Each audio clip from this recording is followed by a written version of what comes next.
మిత్రులకు శుభోదయం. నేను మీ శ్రేయభిలాషి జేఎస్ బావాజాన్.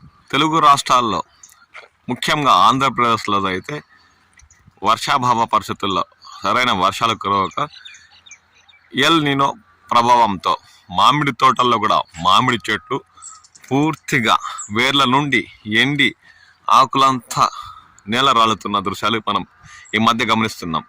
తీవ్ర వర్షాభావ పరిస్థితులతో మామిడి తోటల్లో కూడా దాదాపు 5-6 ఏళ్ల చెట్లు పూర్తిగా మాడి ఎండి పూర్తిగా ఆకులతో సహా వేర్లతో సహా నేల రాలుతున్న దృశ్యాలు చాలా చోట్ల మనం గమనిస్తున్నాం. ఈ ఎండ ప్రభావం వడపంటి మండలాల్లోని మామిడి తోటలపై తీవ్రంగా ఉందని రైతులు పేర్కొంటున్నారు. ఎల్ నినో ప్రభావంతో వర్షాభావ పరిస్థితులు నెలకొని ఉండడంతో మామిడిపై తీవ్ర ప్రభావం చూపుతుందని వారు అంటున్నారు. ఈ ఏడాది మామిడి ధరలు లేక రైతులు తీవ్రంగా నష్టపోయారు. ప్రస్తుతం ఉన్న మామిడి చెట్లు తడారి ఎండిపోతుండడంతో రైతుల ఆందోళన నెలకొంటుంది.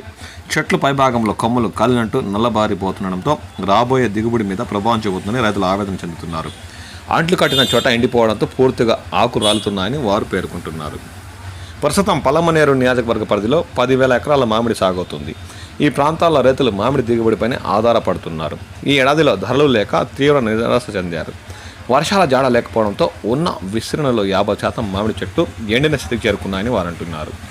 నియోజకవర్గ పరిధిలోని గంగవరం మండలంలో అధికంగా మామిడి తోటలు సాగవుతున్నాయి. ఇక్కడ 70 ఎకరాల్లో చెట్లు ఎండిపోయినట్లు అధికారులు గుర్తించి నివేదిక ప్రభుత్వానికి పంపారు. దీనిపై ఉద్యానాధికారిని మౌనిక మాట్లాడుతూ, రైతులు మామిడి చెట్ల పాదులు తీసి నీరు పట్టాలి. ఎండిన కొమ్మలు కత్తిరించి ప్రాప్క్యూనో జోల్ 1 మిల్లీ లేదా థయోపోనేట్ మిథైల్ 1.5 మిల్లీల గ్రాములను కొమ్మలను తడుపుతూ పిచికారీ చేయాలి. పొటాషియం నైట్రేట్ 10 గ్రాములు లీటర్ నీటి కలిపి పిచికారీ చేయాలి.